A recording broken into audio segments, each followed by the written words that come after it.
Hey, good morning, everyone. Marty Missouri here. It is the 15th of July, 2025, with your midweek update. I'll start again with markets, then we'll talk about inflation and maybe another thing or two that's on my mind. For the markets, notice in front of you, I actually have the Bloomberg IMAP screen, which gives you kind of an across-the-board look at what's going on sector by sector in the U.S. Now, if you woke up early this morning at the open, you'd say, wow, the market's having a nice rally. At least the NASDAQ was still doing okay, and the S&P definitely was. But this is what IMAP looked like then and continues to look like now, even though the S&P now is down, a little bit. Tech stocks up 1.35% as I speak. The NASDAQ 100 index. Now, this is delayed, so they're not up that much now. But the NASDAQ 100 index is up 0.4%. The tech sector is now up 1%. Everything else is down. Some things a bunch. Healthcare, 1.5%. Materials, call it 1.5%. Financials, 1%. Energy, and so on. So the market is having a pretty awful day, except for tech stocks. So this is about as bad as it gets breadth-wise. When you think of an index like the S&P, that's essentially flat, but everything else is down a bunch. So why is tech rallying so much today? The U.S. has decided, after all, to allow NVIDIA to sell its AI chips to China. Now, that wasn't going to happen, but it is happening. The CEO had a meeting with the president a few days ago, and what culminated from that meeting was an announcement last night that the U.S. again, not the U.S., but NVIDIA can sell its chips to China. Chinese stocks are up today, so we're doing okay in our emerging markets exposure, but NVIDIA was up like 3 or 4% earlier today. We do own Applied Materials, which is a chip equipment maker. It's up 1% as I speak as well. So, it could be, I mentioned Jensen Huang and his conversation with the president. No doubt the timing, comes right after that. It's also the U.S. is in need of China's rare earth minerals, right? So could be that they struck a deal that we get the rare earth minerals we need and they get the AI chips they need. It does kind of fly in the face of the U.S. campaign to kind of keep China a little bit at bay with advanced technology, but we'll see. It's a moving story, but that's where we are right now. And the tech sector is loving it. Everything else is reacting to other things. The one-year daily chart for the S&P continues to pretty much not change. We are right there, folks, right there, consolidating at those all-time highs. You can see the spike earlier today is the top of the blue candle here. It's blue because we're down here in negative territory, albeit slightly, 0.04% as we speak. Long bearish divergence on momentum, both with the MACD and the RSI, still coming down off of overbought territory. Those of you who've been watching me do these videos the last few years would be concerned by this particular pattern. It does not mean that some good news can come out of left field and we could have a huge breakout to the upside. It's just not what the charts are suggesting is likely, at least at this point. And then as for the NASDAQ, it's still up about, roughly 0.5%, 0.4%. It today is just slightly in all-time high territory, serious negative divergences. Oh, and by the way, just to give you a feel for what else is going on in the market, the S&P equal weight index is down 0.2%. The Dow is down 250 points, which is 0.57%. I'll talk about gold here in a second. It's one thing that we own that's up. In terms of our core allocation, Applied Materials, Palladium, Technip, which is a European energy company, the tech sector ETF, the metals miners are up, emerging markets are up. Our Argentine exposure is up a little bit, uranium's up a little bit, South Africa's up, Indonesia's up, India's up, and gold's up just a hair. But again, our U.S. exposure is taking a beating. So A well-diversified global portfolio like ours, it still has notable U.S. exposure, is down 0.38%. That's our core allocation on the day. So worse than the S&P that's being held up by tech, but a bit better than the Dow and the S&P equal weight index. As for the dollar, here we go. Remember we said right in here, and we've been saying for a while, that the dollar is overdue for a rally, and it's had multiple up days in a row, and it's up again this morning. Could ultimately pose a headwind. Interesting, as I'll show you, that gold continues to hang in there in light of a higher dollar and in light of notably higher bond yields. So bonds are selling off pretty hard. And here's the 10-year Treasury, which of course is going to reflect on mortgage rates as well, continuing to go up. This ultimately gets to be problematic when it starts to get in these levels. At least that's where the market has begun to crack. And we'll talk more about that here in a second. And then the gold chart continues to be very, very stubborn. I continue to be a bear, short-term on gold. We continue to hedge, and look at it. It's fighting its way above that 50-day moving average.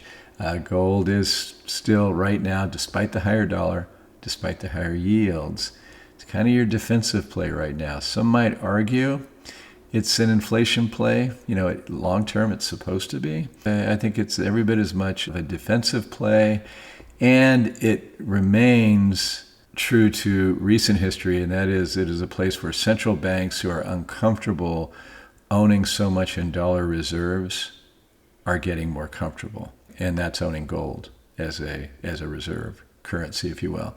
The gold bulls are thrilled right now. They think we're going to go screaming higher. I actually agree over the next few years. I just think that the next few months present a potentially precarious setup for gold. But, gold's also dealing with other things today that obviously have the market concerned. And one may be today's CPI report. And by the way, the CPI report actually came in pretty much at expectations. However, the details are quite interesting. So again, let's just say that we're within 10 or 20 basis points of where economists expected the consumer price inflation reading this morning to come out. Now, but what's interesting is that internally it was all over the place. So the housing inputs into CPI, they actually went up notably less than expected. So that was a headwind for inflation. That helped hold it down. Used car inflation, which is in there, was notably less than expected as well. What's interesting, though, is when you get down under the surface, you see some dramatic moves in price that virtually have to be the result of tariffs. For example, and this is from Peter Bookvar's report this morning, prices of things around the home saw a 1% jump in June. That's big. With window and floor coverings / other lines prices up 4.2% month on month. That is a massive jump, folks. Furniture and bedding prices were up 0.4%. Appliances up 1.9%. Other things like clocks, lamps, dishes, cookware prices up 1.7%. That's on the month. Housekeeping supply prices higher by 0.8%. That's all in June. And yes, blame tariffs for that. I don't think there's any doubt about that. But again, note that overall inflation is down. Now, remember what I've been talking about the last week or two, right? And that is that, at first blush, tariffs look inflationary. And when you look at it item by item, yes, those prices are up a bunch this last month, right? However, if we're paying a lot more for housing supplies and window coverings and floor coverings, well, then that's less money in our pocket to spend on other things. So the price goes up, not demand, but the price goes up on things that we are spending money on. If we do feel like we need those things right now, it's going to have to come from somewhere. And if we're not getting, massive pay increases or big infusions, and we don't have tons of savings or, credit card unused balances that we're willing to hit, well, then something's got to give. And so as demand wanes in other places, inflation comes down in other places. So there's the argument that A tariff is a tax, which it is. I showed you how much they've been collecting of late. And taxes are actually disinflationary because they're pulling money out of people's pockets. June was just the example of that. Now, the risk is that if we get a bunch of stimulus, through the new bill, and if the Fed actually did relent and start cutting interest rates, today's news is not going to inspire them to cut interest rates soon, by the way. Well, then you could have a situation where animal spirits come back on top of everything else, and then you have a real mess from an inflation standpoint. So our base case, though, remains that the economy is weakening, and the Fed probably will be cutting interest rates later in the year. But the overall inflation reading makes that a difficult lift right now to think about. Hence, the market right now, at least as we sit here today, is struggling with this for certain. And folks, keep in mind what the charts are showing you, right? Keep in mind, again, because we've been doing this together for a long time, this is not a great looking chart. So the technicals aren't real supportive right here either. These concerns could all go to the wayside with some good news on trade probably, at least for the near term. But this is a very heavy, very expensive U.S. market right here. And from what I gathered from an interview yesterday, in the option space, everybody is on the bull side of the boat. Everybody is loaded up with calls. This big run right here, to no small degree, had to do with that call buying. We've talked about this in the past. When an investor or trader buys a call, the dealer has to hedge their upside risk because the dealer is the one who gets killed if the market rises. And as the market continues to rise, the dealers are buying more and more of the underlying security that they sold the call on. And if it's the S&P 500 index, options dealers had to buy like mad to protect themselves. Well, a lot of those options are going to expire relatively soon, and those hedges are not going to be needed. Remember, they didn't buy to make money. They bought to hedge their downside.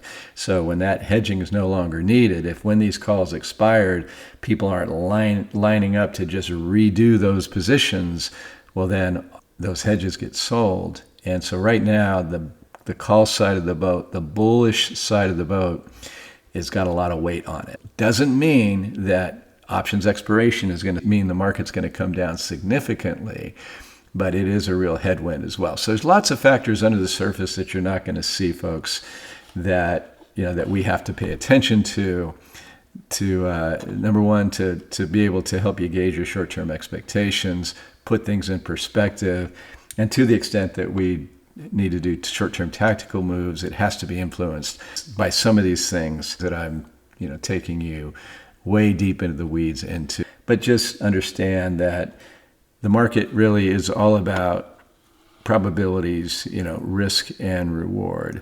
With that in mind, let me just pull over my Sunday blog post. I'm reading the book called The End of Wisdom, Why Most Advice is Useless, and I'm enjoying it. This is the kind of weird stuff I like to read.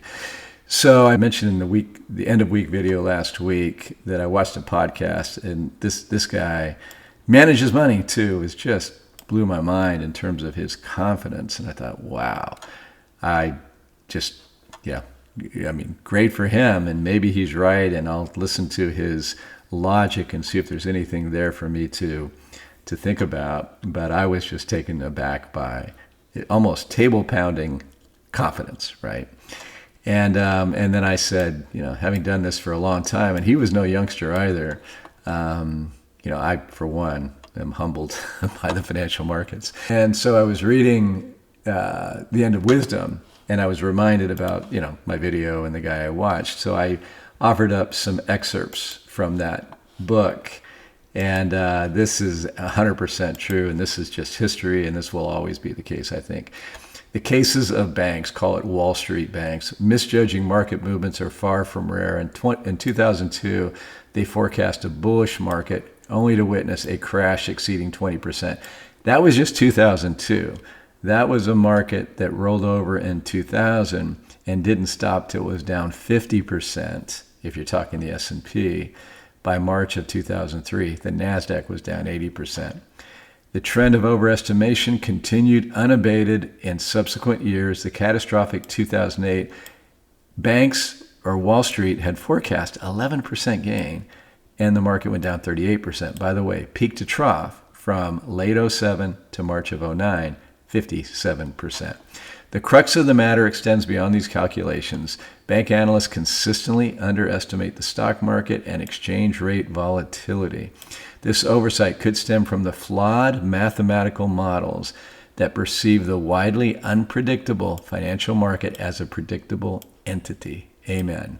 The result, predictions that consistently miss major market swings, only managing to hit the mark during periods of market stability, right? When it's easy and it's calm, yeah, go ahead. These analysts and asset managers entrusted with the gargantuan task of managing the world's wealth are yet to master the art of consistently predicting exchange rates and stocks, a humbling testament to the capricious nature of the financial world, and they will never be able to do it consistently. So what's the humble asset manager to do? Well, first and foremost, especially amid periods of heightened success, they must always remain humble, then forever diligently and objectively exploit every tool available, every chart, every historical record, and yes, every experience of their own to assess risk-reward probabilities across the globe and across asset classes and invest accordingly. I had the good fortune of being asked to preview the book that I'm going to tell you, and it's not just because Mark is one of my favorite people and a good friend. This is one of the best books on investing that I've read in a very long time, and it's called Off Wall Street. And I'm going to encourage you to get the book once it's published, and I think it'll be popular certainly among Wall Streeters, but it should be among everybody. Mark makes it very accessible. And you're gonna hear about his history in the book, and I'll leave it there, which is really something to hear about. So Off Wall Street is something that I think anybody interested in markets, in market history over the last few decades really needs to read. So Mark speaks to the characteristics of successful short sellers, but make no mistake, this applies to the thoughtful, humble asset manager as well. From Mark, the crowd is moved by faith and belief in some hoped-for outcome. However, faith-like belief implies not thinking and questioning, but rather accepting what is commonly held as the truth and moving with the crowd. The short seller disdains faith and belief and honors independent thinking instead. Mocked and disdained by the crowd, when he finds himself among them, he loses his advantage, or he risks losing it, the advantage of distance from where he can see and maintain perspective. A short seller observes the movements of the crowd, but does not join the crowd. And again, not just short sellers, folks. He is separate and quite consciously apart from them. Indeed, his distance from the crowd enables him to profit from its movement and its follies. Like the poet Robert Frost, he determinedly takes the road less traveled, and that makes all the difference. And folks, I'm just going to use that as my stop. Hope you have a great rest of the day. I'll be back at the end of the week with more. Take care. Bye-bye.